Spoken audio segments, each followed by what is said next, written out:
Analytic. Somebody remind me, Cindy? Somebody, huh? I don't know. You don't feel like it? No. I mean, no, I don't, but my brain's not. I'm not awake yet, I'm sorry. Corinna. Lytic or lysozyme? What is it?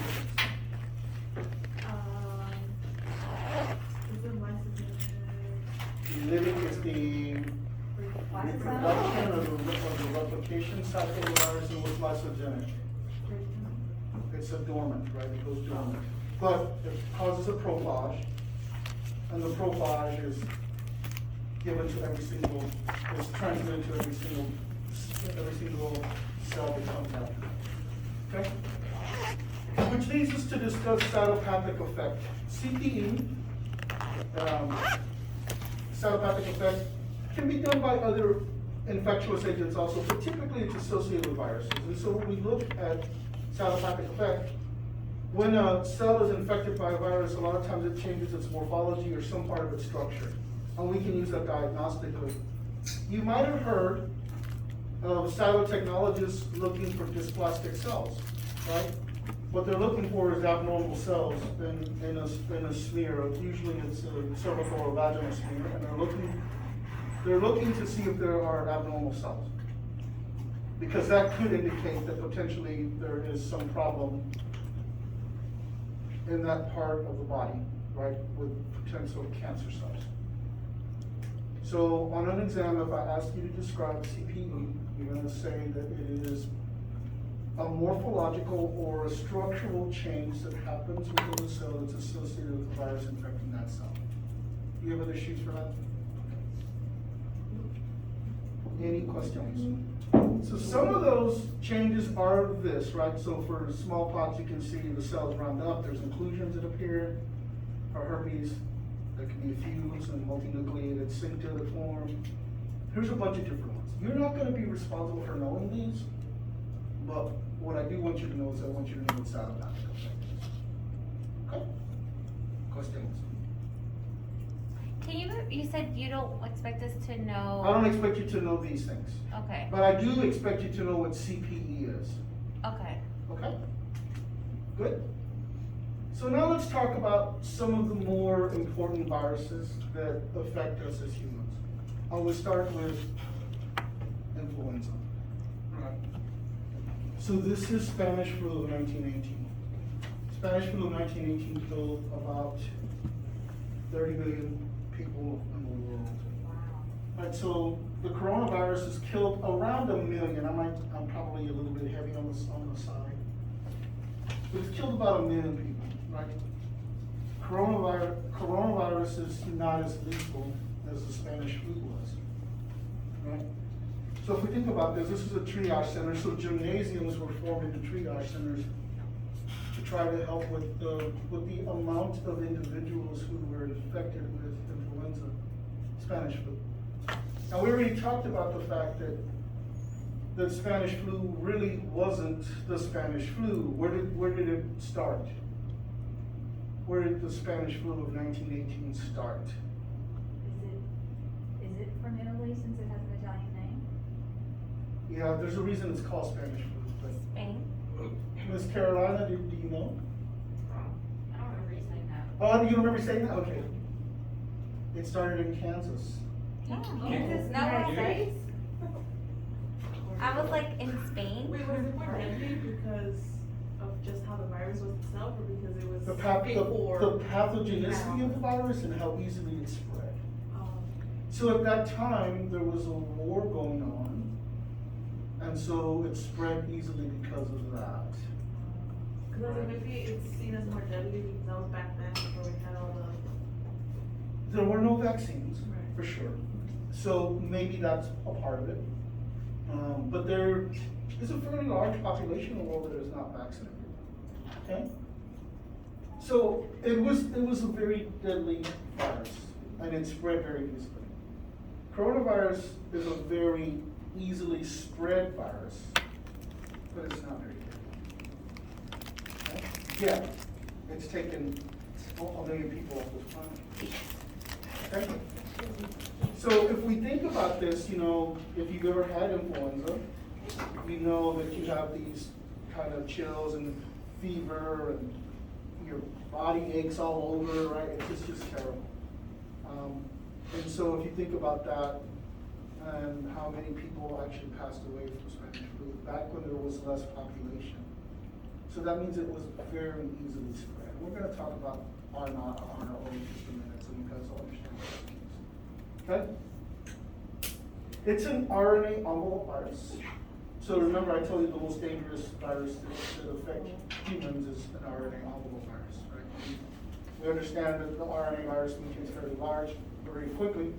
I have some data that basically says that the coronavirus, since it started infecting people in 2019, has already mutated over 20,000 times. That's pretty significant. Only a few of those mutations were more serious. Okay. The Delta variant is one of those. Now there's a Delta variant plus, right? So it's just pretty interesting. In 2019, or in 2009, we had swine flu.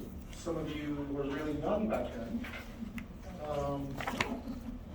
But swine flu started in Mexico, and then within a month, it was already out throughout the United States, and within another month, it was all over the world. It became pandemic. The good thing about swine flu was, again, it was easily transmitted, but it was not a serious virus. Now, don't get me wrong, I'm not saying that people who died, it was an insignificant number of people. We lost people. But the people that we lost to swine flu were somehow or another had comorbidities, or they were fighting some other infection or have another disease, or they were just unhealthy, right? It didn't kill very many people, and we just got lucky. But it was a warning, right, in 2019 of something to come in 10 years later. I have been alive for 50 years on this planet, and I've seen 5 pandemics since I've been alive. There's gonna be more, right?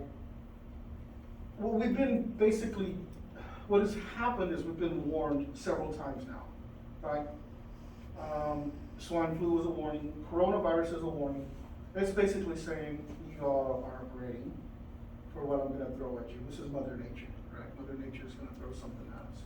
It's already out there, I'll show it to you in a minute.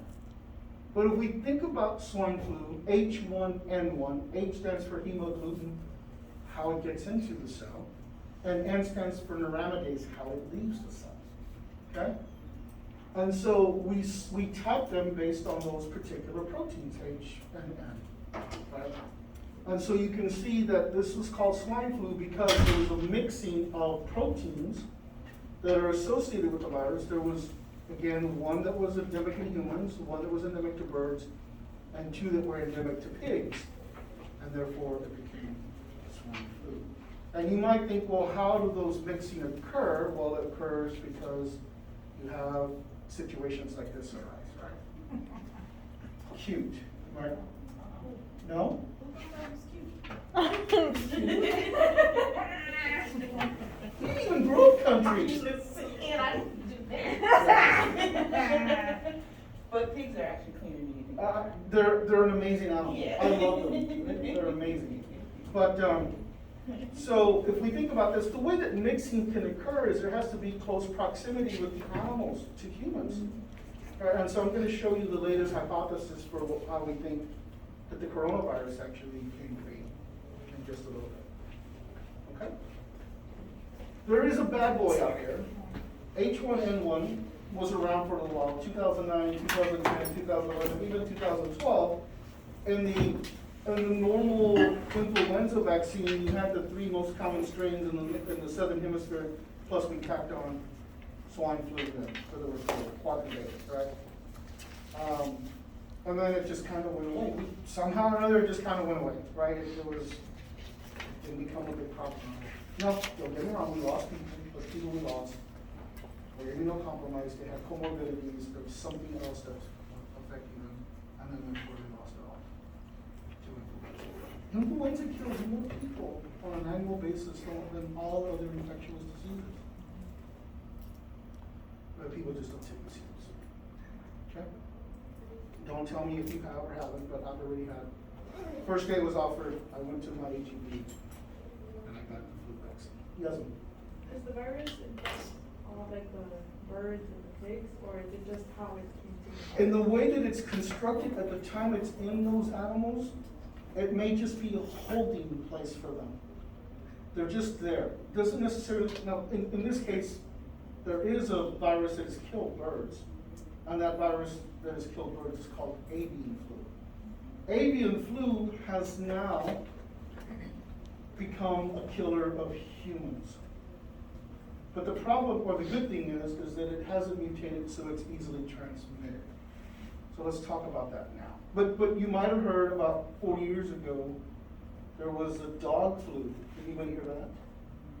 So people were really worried because there were animals in Illinois and some other places, that dogs that were dying because of this really bad strain of influenza that was infecting the dogs. And it jumped to humans. That was H3N2. But it didn't cause as big a problem as we thought it would, right? So we just get lucky. Sometimes Mother Nature is out there creating things, and it doesn't end up being a danger to us. H5N1 is a killer. H5N1 is avian bird flu, and it has a 60% mortality rate. What are the numbers here for the name? So the H stands for a protein that allows the virus to get into us. It's called hemagglutinin. And the N stands for neuraminidase, another protein that's associated with that particular strain. Neuraminidase? Neuraminidase. And we have that protein, or it's the virus? We don't have, the virus has them on their surface.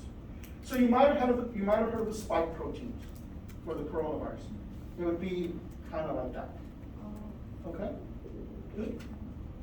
So this one has a 60% mortality rate. So if you compare H1 to H1N1 to H5N1, you can see that H1N1 is spread very easily, but it's rarely fatal, right? Less than, of all the cases of swine flu that we had, less than 0.1% of the people who had it died. Okay? This one is a killer. It kills 60% of the people who acquire it. Do you have a vaccine for it? No. We were making a vaccine, and then the coronavirus hit. And it got put on hold so that we could muster all of our efforts to try to figure out how to stop the coronavirus. We made a lot of progress, but we're still not there yet. Okay? Good? So this one is a few mutations away from it being and affecting us. We've been warned. Right? So just think about the pandemics that you might have heard of. SARS-1, right? MERS, right? Swine flu, COVID-19, right? And that's not even, that's just the viruses. That's not including some of the bacterial pandemics like tuberculosis going on right now. Or the other one that's been going on forever, which is HIV/AIDS, which has been going on forever. Did you have a question? Yeah, I was wondering, you said I was wondering if the avian flu, like, did it affect and kill like relatively healthy people or immunocompromised? Yeah, so that's the really scary thing. It doesn't have it targets everybody. It's really, it's a very scary infectious agent. It is not just taking, now don't get me wrong, Carolina, it will take an unhealthy individual or somebody who's immunocompromised easily. But a lot of times it affects healthy people too. Right? Has anybody watched the movie Contagion? Anybody seen that movie? Me. If you've seen that movie or you haven't seen that movie, take a look at it, right? Because it tells the story of potentially what we might be facing, and in my lifetime. It's gonna happen in my lifetime. I got 20 good years left, right? I think this thing is gonna cause us big problems. And if we thought coronavirus was disruptive, we need a vaccine for this thing. And we need people to believe in the vaccine.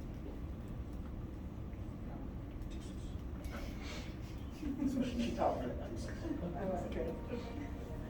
I don't even know what that means. No, I was pointing at you because, yeah, that's the big thing. Like, yeah, they can create a vaccine, but people have to be willing to take it. And that's. Well, I trouble. think when they see the devastation that could happen with this, I think they'll change their mind. Right? Yeah. But if you haven't watched the movie Contagion, and you have an opportunity to watch it, watch it. It's scientifically relevant from a lot of different perspectives. Right, there are always gonna be those people out there that are touting some treatment that's supposed to be a cure-all, right? In this case, it's played by Jude Law. He plays a kind of a snake oil salesman that's selling some herbs. That's supposed to, the people believe in it, and they start to take this stuff because we're out of vaccine, right? We're completely out, and so, but they start taking it and then they just start to die. Think about the correlation to what happened with COVID-19 with HCT and azithromycin, right?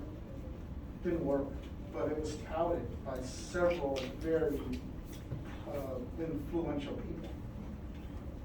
Okay? In the US, It is here.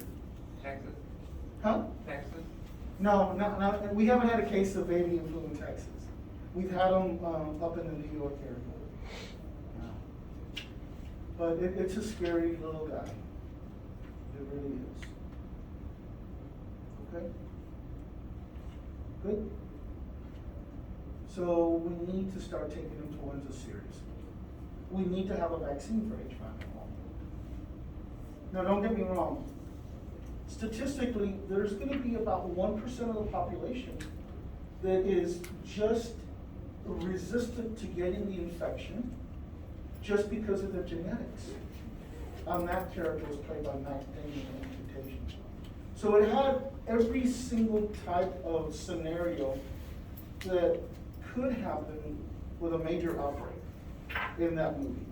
It even showed how the mixing of the proteins happened in that particular virus. At the very end of the movie, it shows you how the mixing happened. Okay? And it's pretty cool to think about, at least for me.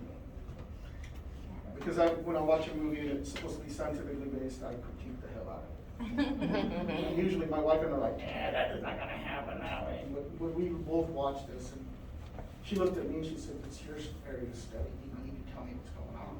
I said, okay? Any questions about influenza? Influenza is a killer, but we don't take it very seriously. Don't tell me, but I suspect that probably half of you have not had a flu vaccine yet. Don't tell me. I don't want to know. I took my flu vaccine the first day it was offered. Okay? Don't tell me. I don't know. Coronavirus. Oh, let's talk about it. I'm gonna tell you the truth. The truth. The whole truth? Well, not the whole And truth, nothing but because the I don't truth. even know the whole truth. Okay, I read a lot about it, I know a lot about it, but that doesn't mean I know everything. Okay? I will tell you some of the general hypotheses that are out there, but I'm not gonna tell you that I really know how it started. I have a hypothesis that I believe, but that doesn't mean I'm not open to other hypotheses. So first of all, COVID-19 was the name that was given to this virus by really people in the government and in the media so that we could talk about it without giving its full scientific derivation. Its full name is SARS-CoV-2, and SARS-CoV stands for Severe Acute Respiratory Syndrome Coronavirus number 2. It was a SARS-CoV-1. That was SARS a long time ago, right? Oh, I remember that. Mhm. That was SARS. Yeah. It might have meant, if you remember my first presentation that I did with you, I had a picture of the Newsweek magazine that has SARS on it. Major killer, right? So it was a pandemic, but it didn't really, they came to the United States, but we didn't have very many cases for whatever reason. We just got lucky. Right? Same thing with swine flu. We had a lot of cases of swine flu, but almost never. We got lucky. Got me? Okay? This is what it looks like under an electron microscope, and it's called a coronavirus because there seems to be a crown around it. This is kind of an artist's rendition of what it looks like, right, with all its different mechanistic proteins on it. It is a magical thing that got put together by Mother Nature. Check it out. So this is its structure, right? It has a spike protein, and the spike protein is how it attaches to the cell. And it attaches to ACE receptors on our surface of our cells. And once it attaches to that, it tricks the cell to let it in. It's like, hello, I'm here. I've attached to your ACE receptor, let me in. Is that something like what it does with HIV? Is that the same HIV is different. technique? Oh, okay. HIV is different, right? So it tends to fuse with the cell that's infected. But the mechanism of how it gets in is similar. Okay. It's just a different way to do that. It has an M protein, which the M protein is really for germination and envelope formation. Again, here's that hemagglutinin, right? So it's just like one of those proteins that is found on influenza, right? So that can facilitate the virus to initially absorb into the cell membrane. It is an RNA virus. It has an E protein. It's very small. We're not sure what it does, but we're studying it. Because at some point we just have to stop. We have to stop being curious about it, and we have to figure out what to do about it. And so we started to move away from looking at the structure of it to try to figure out how to stop it. And then it has an alcohol. It is so complicated for not being alive.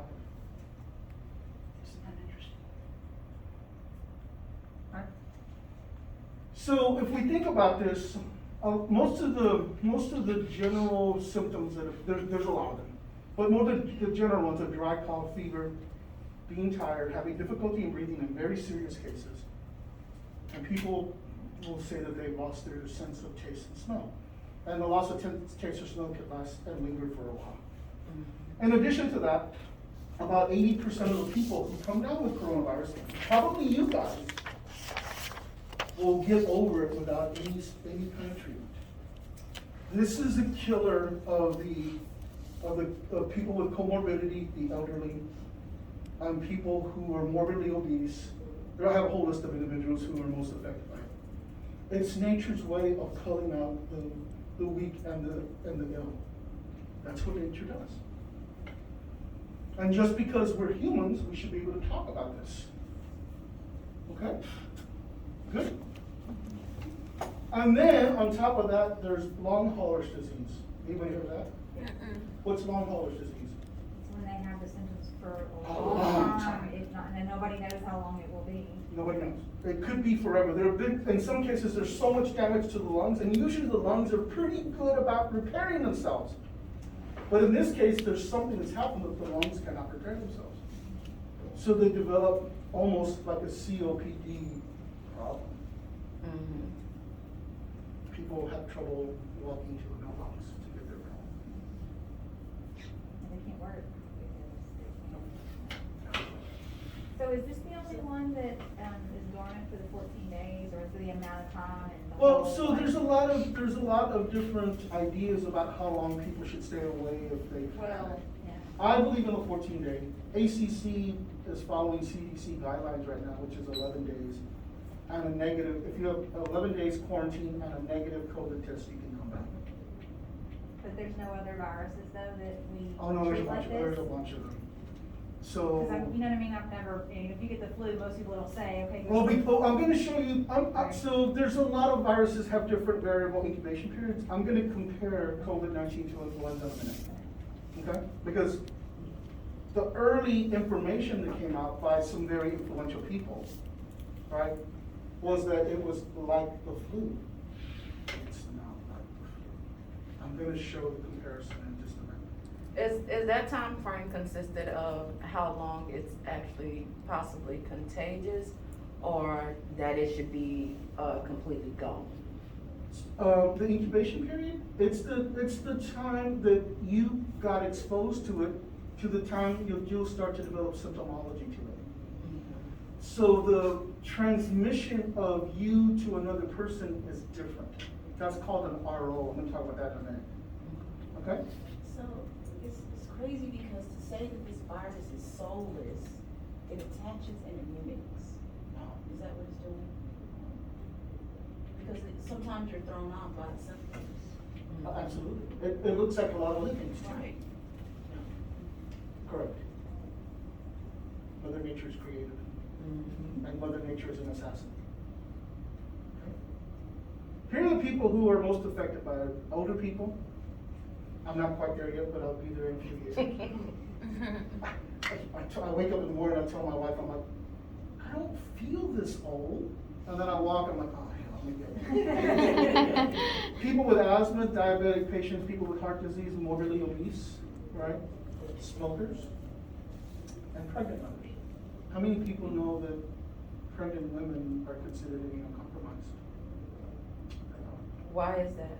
The body has got so much energy being put into sustaining the life of the developing fetus that the immune system becomes a little weaker. Oh, okay. And they can't take as much stuff as everybody else can. That's true. Everybody gets sick. Okay? So, look how it's changed the world. So there was a lot of innovation that came out of the time of the pandemic, and it's still going on, right?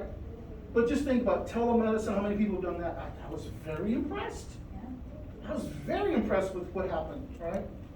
The way we visit family and friends, handshakes are almost don't happen. It's like do this or cosmic high five, things like that.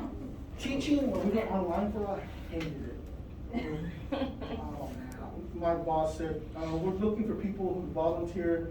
I'll go. He goes, you don't even know what I'm gonna ask. I don't care, I want out of the house. Anyhow, the way we dine, how many people go to restaurants? We haven't been to a restaurant in over 2 years. We order out, but we don't go to the restaurant. Right? And that's kind of bad for the serving people, right? Shopping Amazon took over the world, right? Personal interactions, the way we vacation, curbside services. That's so popular, and it's not gonna go away, right? Voting, gardening became a big thing, right? We've always had a garden, now our garden's twice as big, and we kept finding, for a while you couldn't find any seeds because they were all sold out. And then baking, we couldn't find flour anywhere. Yes, you can get yeast for yes. Couldn't find it, because everybody was baking stuff. I was hoping I was gonna lose weight during that time, it didn't happen. Oh, no. Definitely not. And then the way we spend family time. In my neighborhood, it's kind of a nice little neighborhood, it's Coronado Hills, but we almost never saw people walking around. When the pandemic happened, whole family groups were walking around together. It changed the dynamics, right? And so, there are a lot of innovations that came out and a lot of great ideas that came out.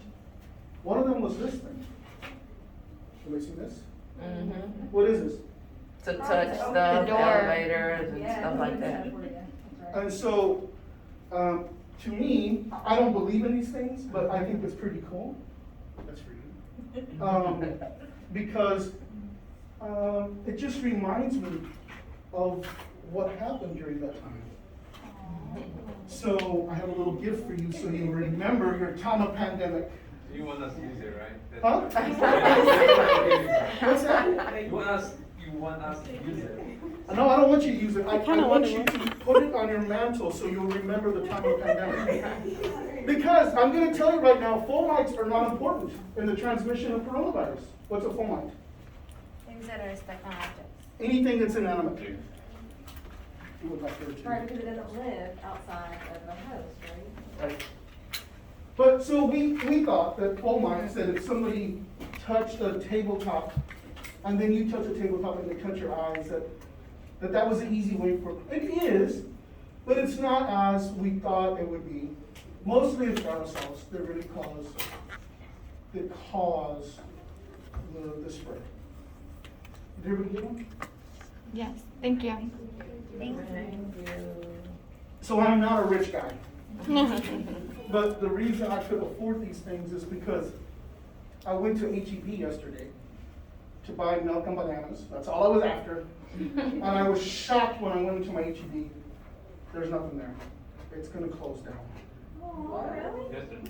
Yesterday. Which HEB is that? It's the one at the Y in McKinney.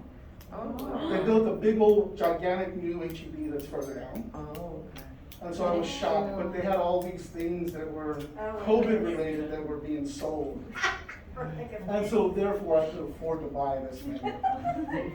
Because I couldn't, they were, I don't know, $5 each or something like that. I couldn't afford that. But Were you judging each COVID item? I was thinking about you. I was thinking about you, and I said, oh, I got enough money to buy this. Okay? That's it. So to me, I'm gonna keep this, and I'm gonna keep it in my desk. I think you guys may know that I collect things that are artifacts of anything infectious. Right? If you go to my office, you'll see that I have a lot of artifacts there. This is an artifact.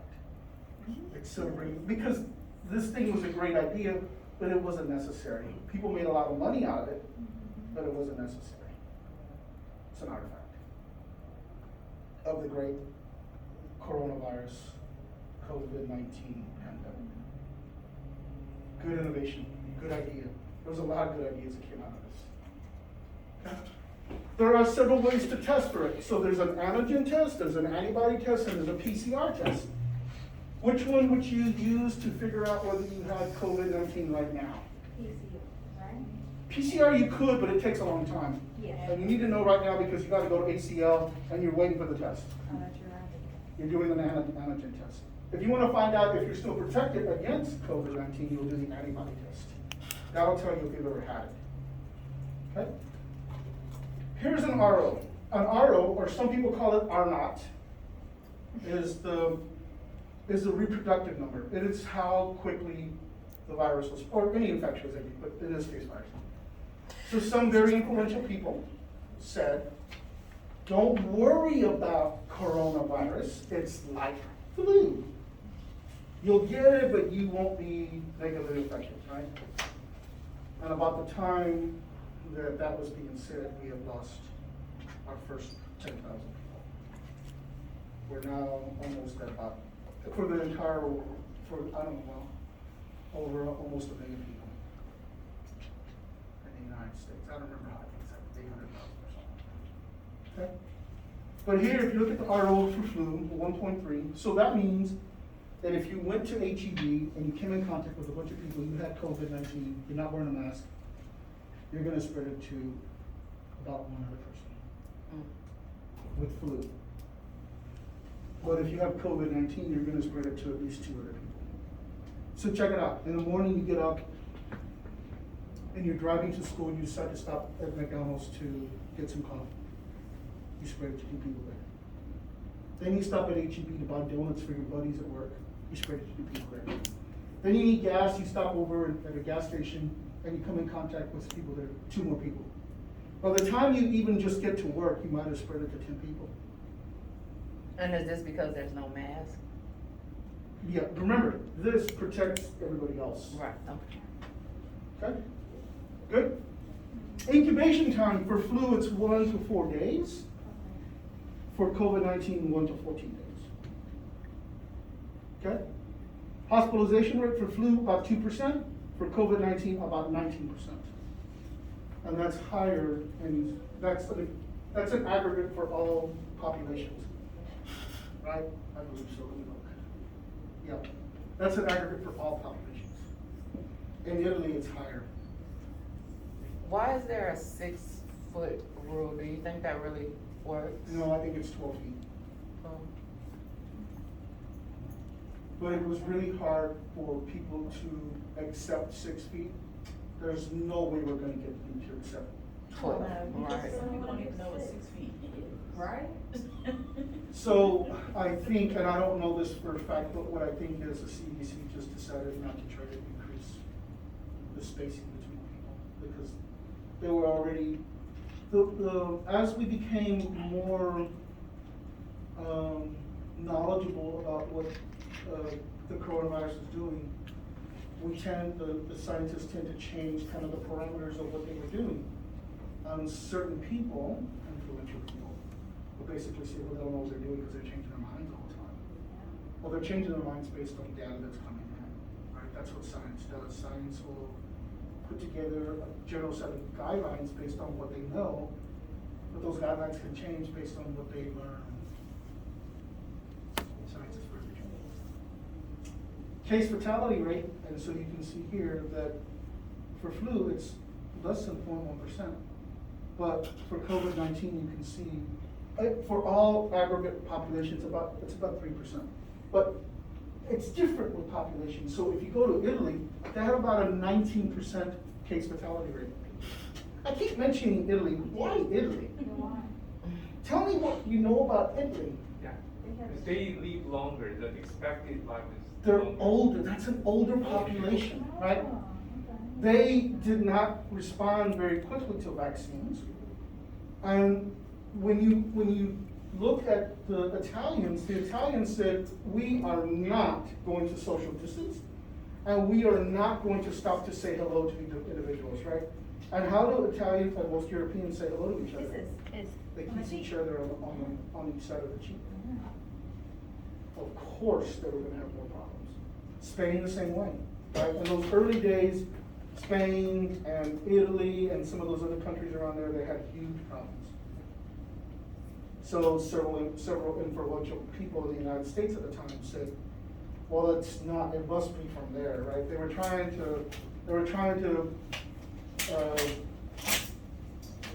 trying to kind of create this scenario that it wasn't a bad thing. And it was. Okay? I'm trying to not put in politics, right? You're doing yourself. So it's just science. Okay? RO, be sure you know what that means. Okay? So we all talked about trying to flatten the curve. RO? Yes, ma'am. You said, remember RO? Yeah, the R not, RO, it's a reproductive number. Oh, It's okay. It's his first. Okay. So we all talked about flattening the curve, because at the time, if you remember February, March, all the way through July of 2020, there was a huge spike in the United States, right? And which we had another huge spike just recently, we're coming down from it now. But we were trying to flatten the curve, and what we're basically trying to do is tell people to stay home, social distance, wear a mask, and for God's sake, please get the vaccine. We wanted to make sure that the amount of people that were getting sick with the virus wasn't going to overtax our hospitals. And it did. I mean, so if you remember, there were certain places in the United States, not in Austin, but as close as San Antonio and El Paso and Louisiana, that were buying refrigerated trucks to put their dead in because they had no space for those individuals. And it was worse in India. What were they doing in India? They were putting them in piles in the middle of the street and they were burning them. People. Because they had no other way. And if you want to get rid of an infectious disease, you incinerate the hell out of it. Okay? Like we did with the, you know what I'm saying, the loops and the needles. Oh, they were on a much bigger So many basis. words. Much bigger. So again, if we think about this, right, so it was always aerosolization. We always thought maybe fomites were being a part, but now as we understand, fomites don't play as big a role, right? And so here's the thing, right? So when it first started out, my wife said, I need for you to come up with a way to sanitize everything that comes into the house. I'm like, what do you mean? She said, well, everything we buy or everything that comes in the mail needs to be sanitized. I'm like, are you kidding me? And she gave me the look, like, will you please do this? And that means I better do it. So what I did was I bought a UV light and I made my 10% bleach. And so on certain things, like cans of food, I put bleach on, let them sit for 3 seconds and it was good. Everything else, I couldn't take bleach. I made sure my wife was looking and I used my wand, a big old wand. I'll bring it in for, because we're gonna do some work with UV. A big old wand, and I would just float the wand over it for about a minute. Done. Okay. What things wouldn't survive that? Unless it was shadows. We're gonna be talking about it later on. So we always talked about 6 feet, I'm saying 12 feet. Right, because there's more to that. Oh, a lot You more can than that. see, you know what I Yeah. mean, like if you were to continue to. Yeah, and that's the reason I did it this way, because I'm saying 12. I No. saw the test, and then there were 2 people, and HEV is 2 aisles. It's when people sneeze and Oh, it spread yeah. that far, Yeah. 2 aisles away. Yeah. I mean, if you sneeze, first of all, the heavy things are gonna fall pretty quick. Mhm. It's the lighter things I'm worried about. They're gonna go, and then they're gonna hit this part of the And room. they go, oh. Uh-huh. Where the air conditioning is coming in and it's gonna blow it over there and Cindy's gonna get exposed, right? Yeah. So it's an amazing thing. That's how chickenpox gets around, right? And so measles also. Ebola doesn't get very far. Ebola, people are worried about, I'm not worried about Ebola. It's only trying to live on 3 feet. And people, it was like in Dallas and people were calling me up, should we do anything special? I'm like, what are you doing tonight? I'm going to a movie. I said, go to the movie. How is it gonna get from Dallas to here? I said, even if it's in this room, if Cindy has Ebola and she's over there bleeding out, we're not gonna get it over here. It's over there. The Ebola was really, really serious. It's Really- scary. Yeah, like it was. But it's an infectious agent of caregivers. Only people who come in contact with the secretions of the body are gonna acquire it. That's not everyone. So when someone got it, and then those people had to take care of those bodies. That's those when they people, got it. that's- So if you know the story of the Ebola that was here in Dallas, my hero for a little while was a nurse. Her last name was Pham, so Nurse Pham. I fell in love with her. She was my hero. And then she sued the hospital. I'm over it now. Because I just think that, if you become a healthcare worker, you should sign up for helping people no matter what. Mhm. Being a nurse, being a microbiologist, being a teacher, you're gonna come in contact with lots of different people, right? But especially in healthcare, it is not a job for a hypochondriac. Or You're gonna be like very, this, very sad your entire life if you're a hypochondriac going into nursing. You get paid more. And you will. More. Let's talk about that for a minute, right? So the pandemic has created these problems where lots of people decided that they were being mistreated and there was too much risk for them at their job. And so they quit, right? So we're talking about what? We're talking about service people, wait staff, we're talking about some teachers.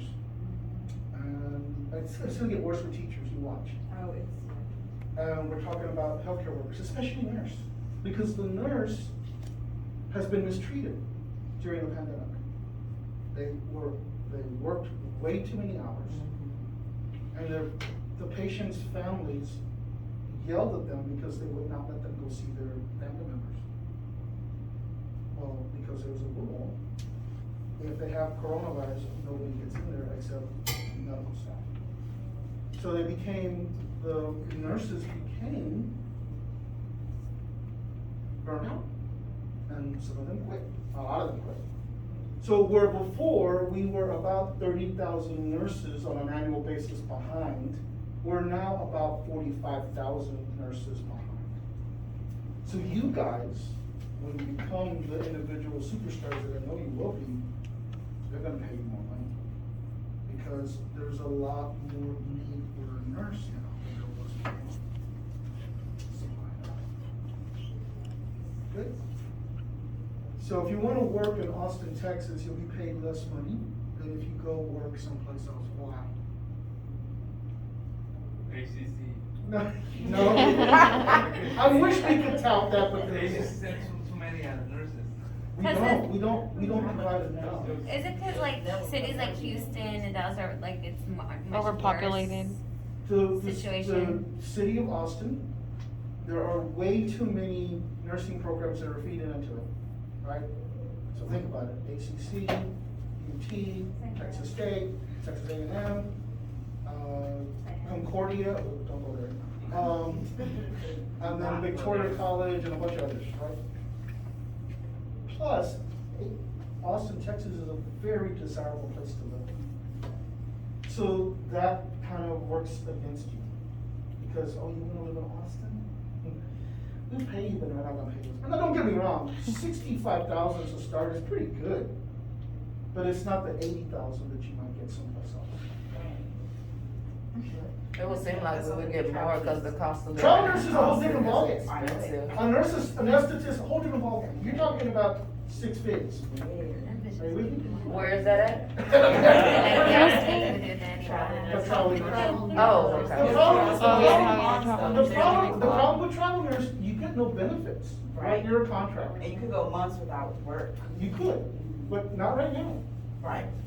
My cousin is a travel nurse, and she's in Wisconsin right now, getting paid a lot of money. My friend just got paid like 40,000 for her contract, 3 months. 3 months. It's amazing. Like something. This is how the structure of the virus looks, and here's the ACE receptor.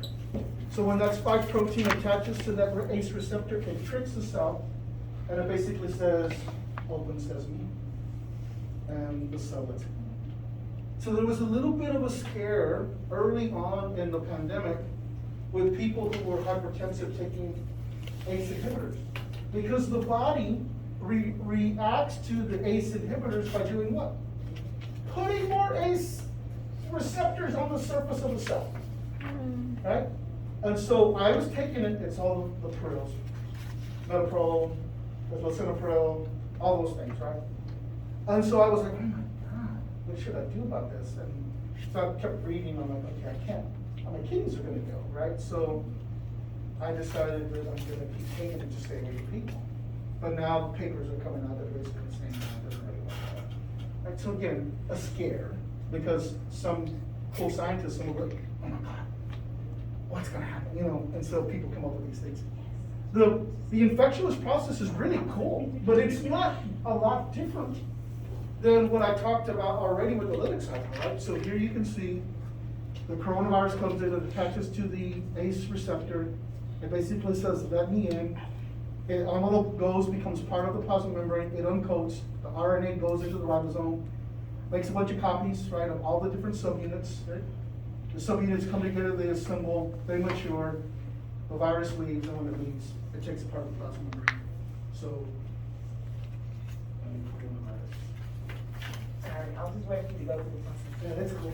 That's cool.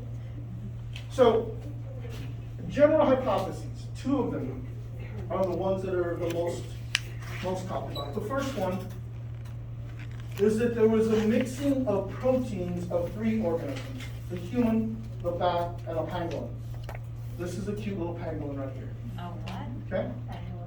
Pangolin. Do we have pangolins in the United States? No. Sometimes. But that's where we find these proteins first originate from these 3 organisms. So it was a mixing of these proteins. Okay? We think it happened in a wet market. We think that people were, and does everybody know what a wet market is? So a wet market is a place in other countries. It's all wild animals. Wild animals, you can go in there, pick your wild animal, say, that's the one I want, and they will dress it for you, you come back and pick it up a little bit later. Good? And every single animal, unfortunately, or parts of animals, can be found in those wet markets. We don't have, we kinda have wet markets, right? In some cultures, right? So if you go to, kind of the Asian market over here off of Lamar, right around Metric or someplace, you know what I'm talking about? You can go in there and pick your own fish, the fish are alive, right? But that's as close as we get to a market. And other places of the world, not on Asian continent, but other places in the world, you can walk into this market, you can say, I want that, and just, they eat everything, right? They eat bats, everything.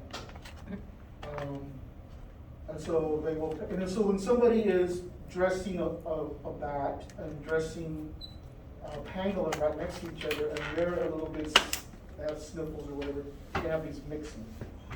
That's the most common hypothesis that we have for how the coronavirus started. The second hypothesis is more nefarious. Some people believe that it was created by gain-of-function research. What that means is they created the coronavirus to be really dangerous. And it got out of the lab, and then it went crazy. There's no proof of that right now. That doesn't mean it's not true. out. I think, okay. this- No, you, I think it was introduced, I think it was experimental. I don't think it was just like accidentally released. but we know that a lot of viruses have mutated in that way. So the HIV virus was first in the rhesus green monkey, Right. and it jumped to humans, right? And that same hypothesis was put forth back then, that it was a created virus to attack a certain population in the world. You don't think so? There's no proof. It's the scientist Huh? that needs the proof. One more time? Oh, yeah. I gotta have proof. I'm not, so I look at which one is more viable. I guess I'm getting into politics if I go that route. Yeah, a little bit, Yeah. yeah. Because only one side of the spectrum will talk about that. Ugly. The other side is just like, yeah, I was right. gonna say it was a kid Okay. from Australia, where's Good. he from? Asian. If it is true that there was gain of function research and it got out, then somebody should be held accountable. Right. We're not gonna find out.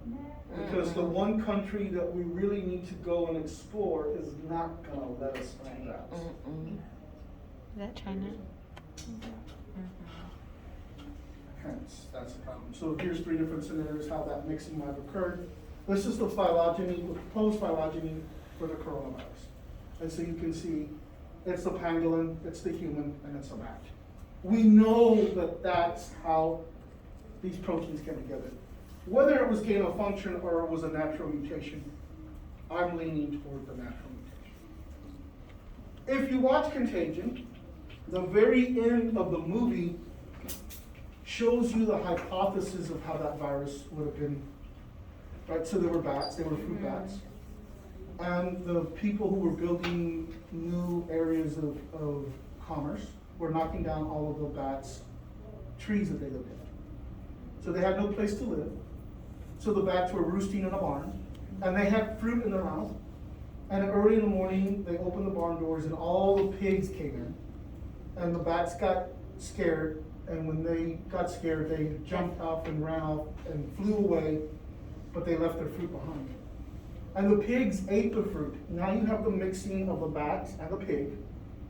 And then the pigs were selected for this really big, fancy party that was going to be given. And the head chef was checking to make sure that the pigs were nice and fresh. And what he did is he stuck his finger in the mouth of the pig.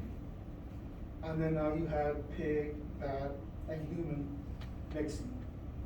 And then you had the premise of why it maybe happened. Okay. That's possible. Okay. We believe in the Wuhan district of China is where this mixing occurred. And we'll okay. And we started to see coronavirus in Europe and in France around the same time that it was really devastating the Chinese population. It just wasn't in very large numbers here. So it was already here before certain influential people decided to shut down the airlines. Okay? It just took a little bit more for it to start. Okay? This is data out of China because they have the most data. You can see that case fatality rate by age. So 10 through about 40, even though you might have caught it, right? Case fatality rate is of all the cases, how many people died, right? Well, once you get to 50, you get to see that the case fatality rate goes up. At 60, it triples almost, right? And then it goes up again, and then by the time you get to 80 plus, you're in serious trouble. That's in February of this year. This is data from a year ago. That's percent. Percent. But when you're dealing with like population and all that, don't you have to consider like the demographics and all that type of stuff? Yeah, so I don't know, I didn't I didn't read the data all that carefully, I probably should go back and look at it. So this is just of all the cases, how many people died. Okay? So here's another thing, now this is looking at non-metro areas, right, because it becomes really complicated very quickly. But so if you just look at more rural communities, the red is where you have more cases and mortality of coronavirus. What can you draw from this data? Where are most of the cases and most of the deaths? The South. Mississippi, is that Nevada? Southern United States, right? Interesting. Why? Because it could only live in a certain temp. Huh? Is it because it could only live like in a certain like atmosphere? That's a good hypothesis. So there's people in general that are just more unhealthy, like. Yeah. Say it again, say it again. That's what I was gonna say. I mean, the South is more unhealthy. I'm more unhealthy. And what else is in the South that we don't typically see? Up in Montana or the Dakotas or Nebraska, what do we not see as much? No. Tacos. Coldness. Did she- Coldness. She said tacos. What'd you say? I was playing. Los Tacos, tacos. okay, but what's associated with tacos? Gatherings, more The people. Hispanic population and the Minorities. Black population. Look, That is my problem. we're looking at Louisiana, Mississippi, dang. Alabama, Georgia. Right?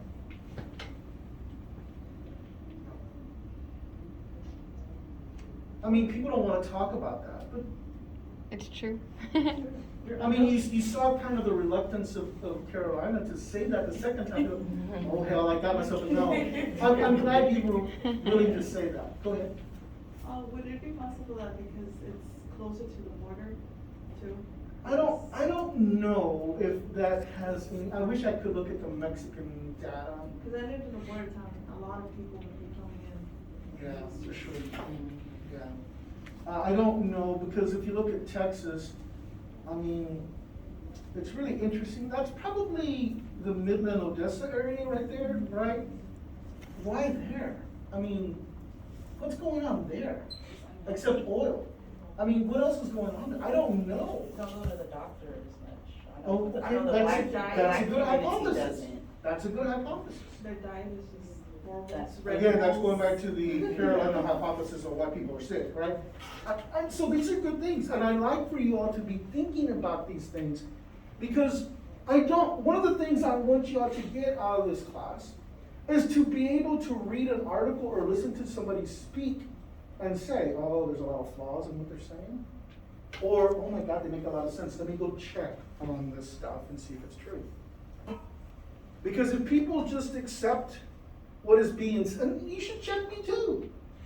Is this guy telling the truth? I'm okay with that, right? And you should challenge me, but I probably said something stupid. I'm like, okay, tell me. Because I'm trying to present science.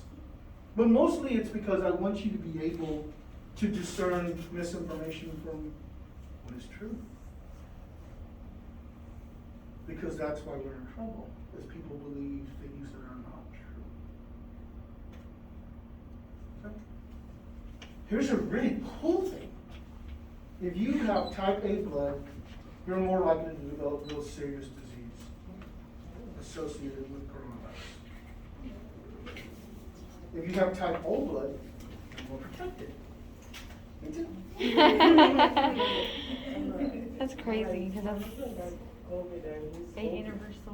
One more time. My husband had this, but he's old. He's old. Well, that doesn't mean I wouldn't get sick. But statistically, if we're looking at this data, right, the confidence interval basically feels like it's telling the truth. And it's basically saying you got type A, oh my God, you're significantly more apt to develop serious disease. If you have type O, you can still develop disease, but it's unlikely to be as serious. That's what this is saying. Do we know why, or do we just see Yeah. the pattern? I'm sure we know why, I don't know why, okay? Because, when I was doing the research for this, I was just trying to put something together, and I was like, I gave you you know, if it's not my mind that I'm doing this, I try to give you the citation. So if you wanted to, you could go there and check it out and read in that paper a little bit more. Roby, are those particular numbers gonna be on the exam? No, absolutely not. Absolutely not. The numbers will not. So, right now, the things that are helpful are a couple of drugs that have just come out. Regen-COVID, right? The IL-6 inhibitors, the Janus kinases inhibitors, those are all good to stop the virus from replicating. Remdesivir, if you put it with the JKA inhibitor, it's really good. It's a synergistic effect. But remdesivir has had some success with certain populations. Okay? Convalescent plasma, what is that? What is convalescent plasma? Gio, what is it? I don't know. Convalescent plasma is plasma from somebody who's already had COVID-19 and wants to be a good citizen and go and donate their plasma because they can give that plasma to somebody who's seriously sick. And it's got the antibodies against COVID-19 already in it. Okay? So that one person can make millions, that one person's plasma. So so we take the plasma and we store the plasma and then we can give it to somebody who's sick. But we don't replicate the antibodies from the plasma. There is a technique you can do that. It's called clonal selection. We just don't do that. Okay. Okay? So what happens if the virus can't replicate? Does it lie dormant or? Eventually, the immune system catches up with it and destroys it. Okay? Dexamethasone and a lot of other steroids are important because they cut down on the inflammation. And so if you cut down on the inflammation, you're less likely to have serious mucus formation, serious illness, serious clotting, right? And so this is a pretty important drug. It's hard to come by nowadays, I hear. What about, what do you know about the hydrochloroquine? We're gonna talk about that in a minute. Uh-oh. Okay, it's coming. No, it's helpful now, yes? So this is for the Hispanic population. It's everybody. It's kind of fun. This is El Chavo. I don't know if you know who he is. He's a real fun guy, but he's saying, "No seas güey, ponte la máscara," right? And so he's basically saying to anybody who's his friend, right, that please wear a mask, because the Hispanic population and the black population in the United States do not trust the medical institutions. No. And so we like to see people from different backgrounds become professional people, because if people see themselves in you, they're more likely to believe that, okay, you're gonna help me. The vaccines are really great. The three that are in the United States are, of course, the Pfizer-BioNTech one, the Moderna one, and the J&J one. All three of them are effective. The J&J one seems to have the most side effects. Okay. The Moderna is the most effective. However, it has, when you do have side effects, they are pretty. People complain about soreness in an arm for 3 days. Oh, it's Okay. So if we look, I got the Pfizer-BioNTech one. That's the one that was offered to us. We took it, and we had no problem. No fever, no achiness, no soreness, nothing. Nothing. Not anything. I was already like, we took it on a Friday afternoon, thinking that if we get sick, we'd be sick over the weekend basis, right? And then I'd get better by Monday and I could go to class. Nothing, right? And now they're saying, which I said all along, we have enough vaccine, just mix them. It doesn't make a difference. It's gonna give you immunity no matter what. And finally, the FDA has basically said the same thing. Of course, I was making assumptions, hypotheses. I didn't have the data to look at. The FDA has looked at data, basically said you could mix them if you want. So if you took the J&J the first time and you want a booster, it doesn't have to be the J&J one anymore, just pick one. So is that the same where, you took the first dose of Moderna, can the second dose be a Pfizer? Yeah, but I don't know why you would, because the Moderna one is the best one of them all, Right. by effectiveness. Right? What's the difference between a side effect and an adverse reaction? Because they're different. People think they're the same, but they're not. Adverse effect is harmful, right? Adverse reaction is very serious. Rash all over the body, shortness of breath, anaphylaxis. Okay? Guillain-Barré syndrome. Side effects are what? A little bit febrile, a little tired, a little achy. That's the immune system being the immune system. You can expect that. But what I will tell you, because sometimes people don't tell the whole story, I'm gonna tell you the whole story, is because this is a biological agent. You're putting a biological entity into the body that, because it's protein by nature or RNA by nature, 1 out of every 100,000 individuals is gonna have an adverse reaction by statistics. So if we gave it to 1 million, how many people would have an adverse reaction? 10. Yeah. The way you combat that is if you take the vaccine, you should sit there for 10 minutes. Because you're gonna develop an anaphylactic reaction within the first 5, probably within the first 2. So 5, and give you 5 more for a buffer, that's 10. If at 10 minutes pass and you don't feel any bad thing, get up and go do whatever you got.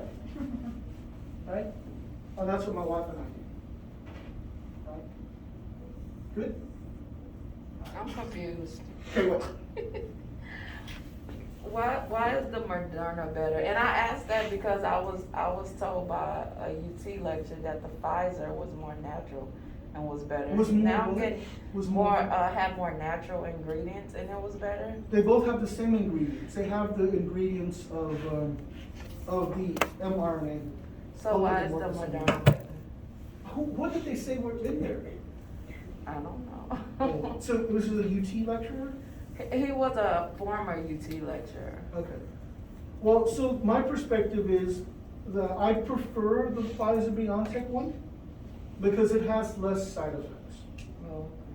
But the Moderna one is better because of the effectiveness. It has about a 95% effectiveness. Oh, okay. Okay? The Moderna one is like 93, 94, and the J&J one is like 92, right? So I like to mitigate risk, and I look at everything and I'm saying, this is the one I want, right? Now, I didn't get a choice at the very beginning. I got the Pfizer-BioNTech one because that one was offered, and we were gonna take it no matter what.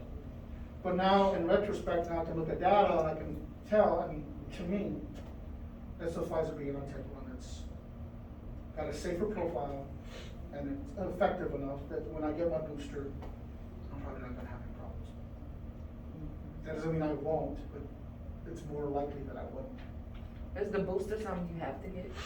What? Is it something that you have to get, the booster?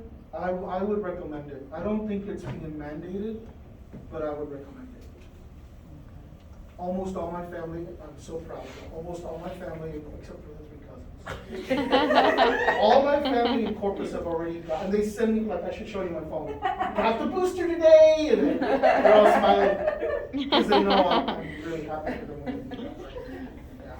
And is that a one-time thing, or would you have We to don't know. keep taking the booster? We might have to take a booster for the next 10 years. Like a Oh, flu wow. shot, right? Like we do every. Except flu shot is different because the flu shot is different every year. Right, but I mean, similar in the time frame. Like we Yeah. may be needing to do it. But we don't know how long the coronavirus is gonna be with us, and because there's a fairly large percentage of people who are not vaccinated, it's gonna be in our population for a long time. Okay, so we're not gonna, here's all the different, we're not gonna talk about vaccine platforms today, we're gonna do that when we talk about immunology, okay? But I do wanna talk about the bombs. And what I mean bombs is like, it's the stupidest things we ever thought of. So there, Miss Tanisha, is your chloroquine, hydroxychloroquine, and azithromycin. It was terrible. It's the stupidest thing I ever heard of.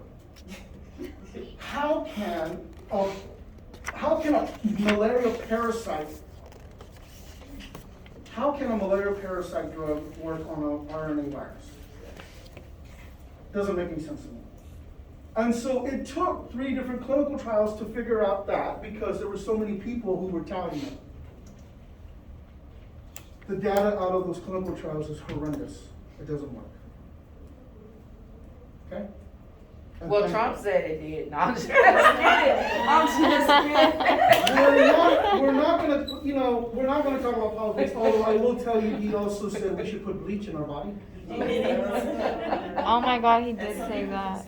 But there were like a lot of. No. People did it. Oh, hell yeah. There were some deaths associated with it. Okay, that's it. No more. Okay. The second thing is ivermectin. Does everybody know what that is? Yeah. It's an anti-helminthic drug for horses. Oh, wow. There's a reason why, and it's been for years, Tell me, they tell me. say, no, they say not meant for human consumption. It says it on all of them, I have cattle, like, it still says it, like, on all of it, because dumbasses, country folks, are like, well, it's good enough for good old Peggy here, it's good enough You for can't me." find ivermectin right now.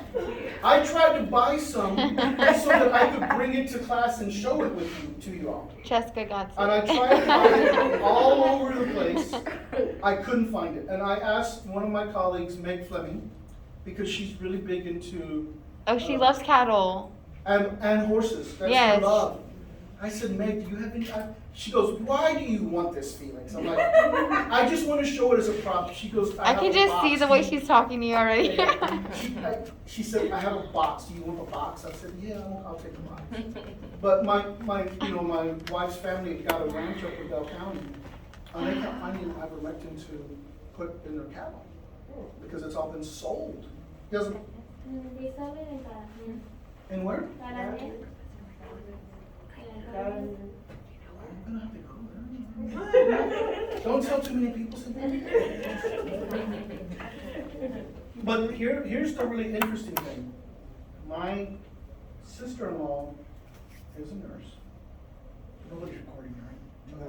Oh, it's too late now. It's okay. We're recording you now. Oh, here I am. Okay. My sister-in-law is a nurse, and she would not get vaccinated because she's one of those people who think that they put something in their tractor. Oh, yeah. A nurse. A conspiracy theorist. A nurse.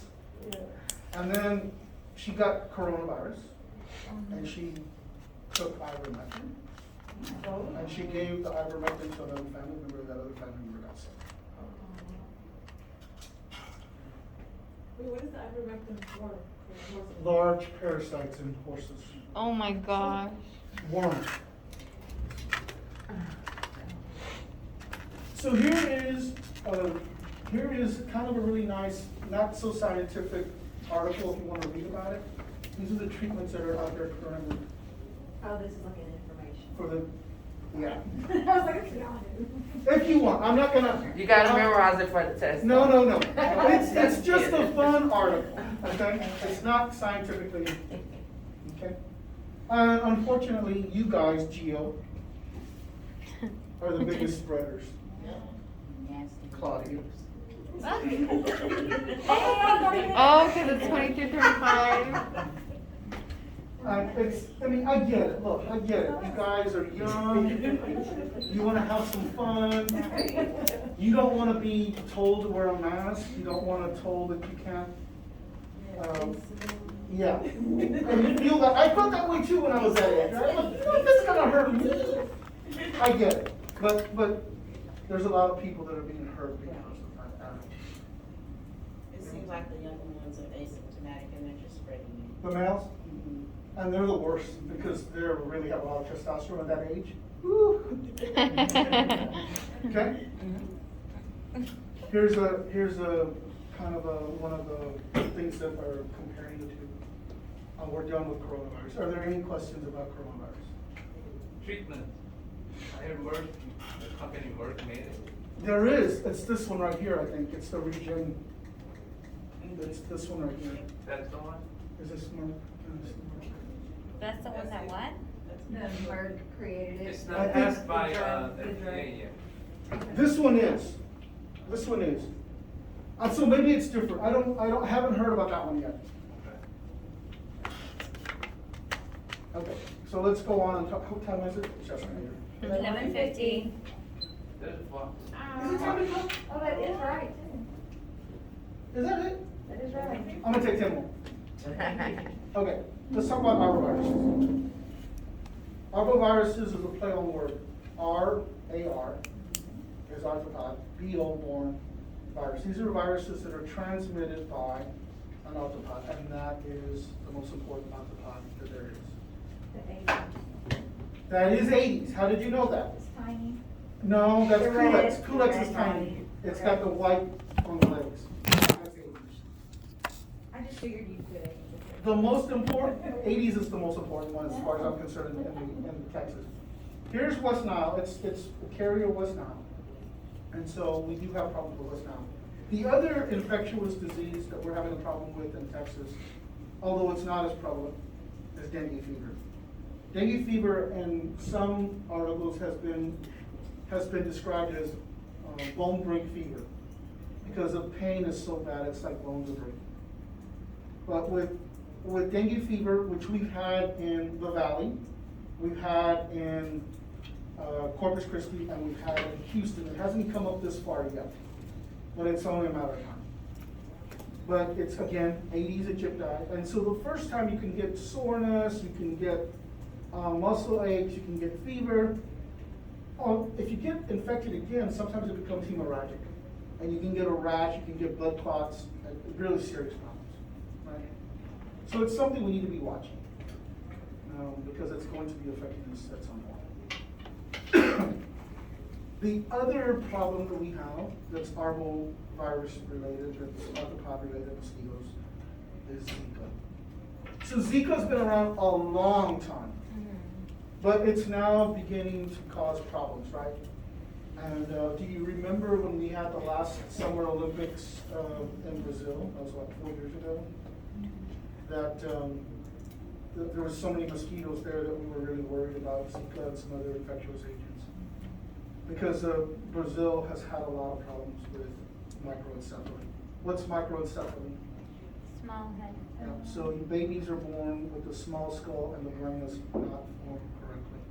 And that's because the Zika virus for a pregnant woman interferes with the nutrient uptake of the developing fetus and a pregnant woman during very important developmental periods for that fetus. So babies are born so that they have smaller skulls and smaller, their brains are not fully developed. These kiddos are gonna need assistance for their entire life. This is a big problem that we are going to have to deal with socially.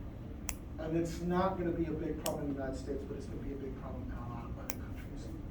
And they don't have the resources to deal with it. So we're gonna have to do something. Okay? I mean, depending who the president is at the time. Right? Because this is gonna be a big problem. So the kids are affected with that, it's like the mom has the Zika virus while she's pregnant? Correct. And it's not just the mother.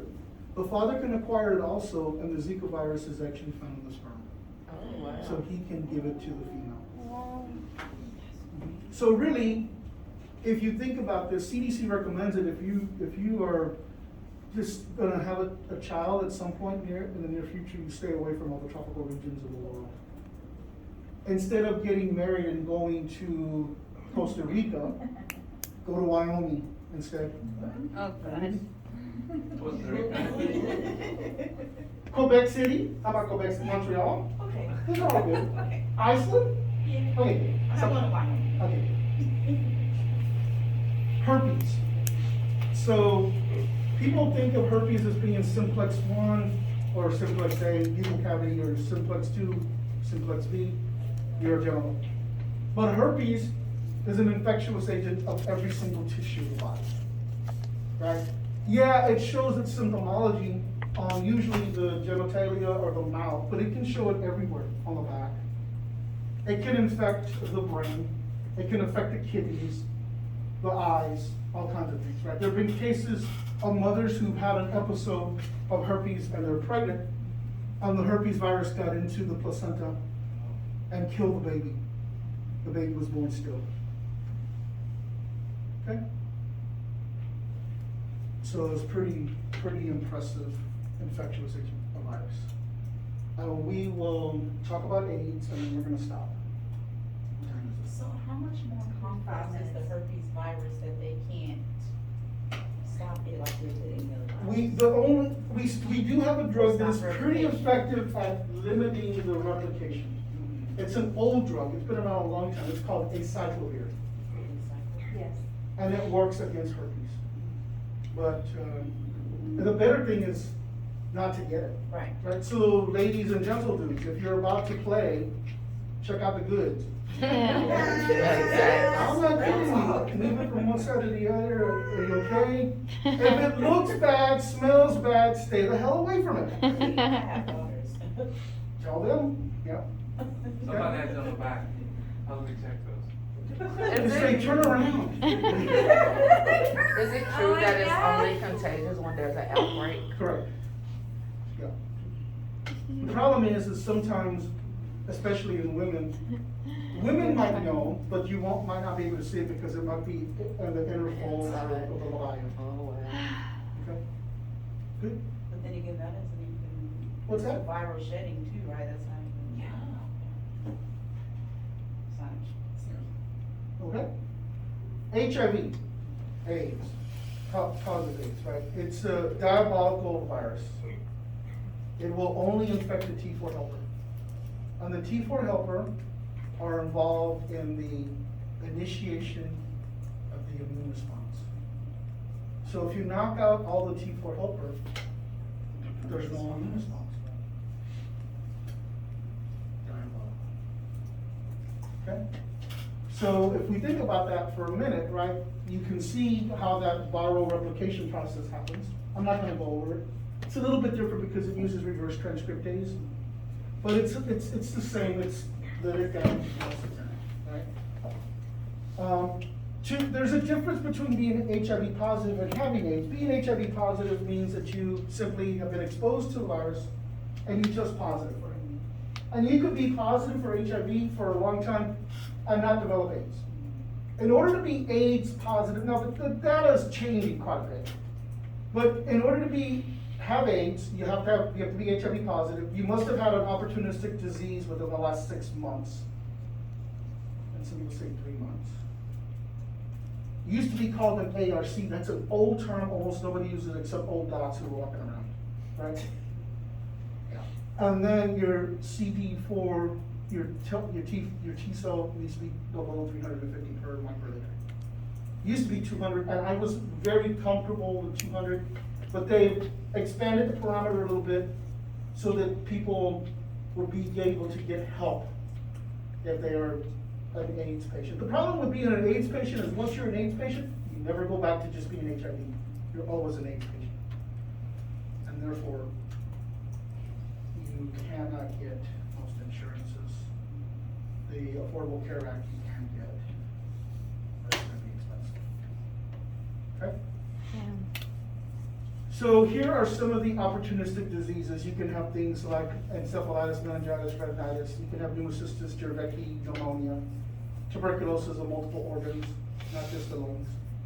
You can have tumors. This is Kaposi sarcoma. We never saw this type of cancer, except in Italian men in their late 50s. We started to see it in 20-year-olds. United States folks, right? Because the immune system shuts down and the oncogenes turn on. And you start to have Kaposi sarcoma. So, is that what they call like lesions? Mhm. Okay. Yeah. So this is a person at the latter stages of his life. He's got wasting disease. So with AIDS patients, wasting disease means that your body starts to turn on itself because you don't have an appetite, so it's beginning to digest the protein. And so it's very hard to watch somebody die from wasting disease. I had 2 friends who passed away from AIDS. Why is your risk for What? why is your risk for contracting AIDS higher if you have herpes? Because of the lesions. And also, it's really the risk for developing or contracting HIV if you had any sexually transmitted infection goes up. because that means that you did risky behavior with somebody who was already infected with one infectious agent. So they might have another. There is good news, that's HAART. HAART stands for Highly Active Antiretroviral Therapy. It's a cocktail. Sometimes it's just known as ART, A-R-T. Sometimes it's got a little C and an ART, so CART, right? But this is really the combination of 3 drugs. One of them inhibits, well, there's a lot of things they can do, but let's just say, one of them inhibits the virus from attaching to the cell. One of them doesn't allow for the cell to be replicated, and one of them does not allow for protein synthesis to occur for the virus. There's others, right? There's a whole list of different things, right? So it's called CART or ART, but here's a whole bunch of different types of medications. You give a combination of 3 of them, and the person is protected, and they can live a relatively good, healthy life, right? So with a male without HIV, if they take fairly good care of themselves, they'll have a mean life expectancy to about 72, 73, okay? I know males better than females, so I'll talk about that. A male with HIV develops AIDS and no treatment, mean average life of about 28 to 34. And one who has HIV gets the cocktail can live very long. But we know at some point the drugs just don't work anymore. And so they succumb earlier than they're supposed to. I have a question. Yeah. When kids are like born with HIV, because it is, I guess, part of their immune system, does it make them stronger? There's, I don't know if you heard of her, Hadia, the little girl I haven't. that was born with it, and she was very famous back in like the 80s or whatever. No. And she's The only like, person that I know, well, I know 2 people. I've heard of one, right? So Timothy Ray Brown was the guy who was supposedly cured, although he died recently by leukemia. I don't know if it's related. One of my students, about 10 years ago, she decided to tell her story in class one day. And she told her story that she had a boyfriend, and the boyfriend was cheating behind her, and she found out, but then they broke up and he moved back to whatever. No, she didn't know why he moved back, but he moved back because he had AIDS. And when she called his mother to try to figure out what was going on, she said, well, he died. And he had died from AIDS. So she got tested, and when she got tested, she tested positive. And so she went into this complete deep depression. She was telling the story, and people were beginning to cry. I just let it go. it's bringing me chills now. Yeah, so she said that she took on a very healthy lifestyle. She changed completely the way she lived her life.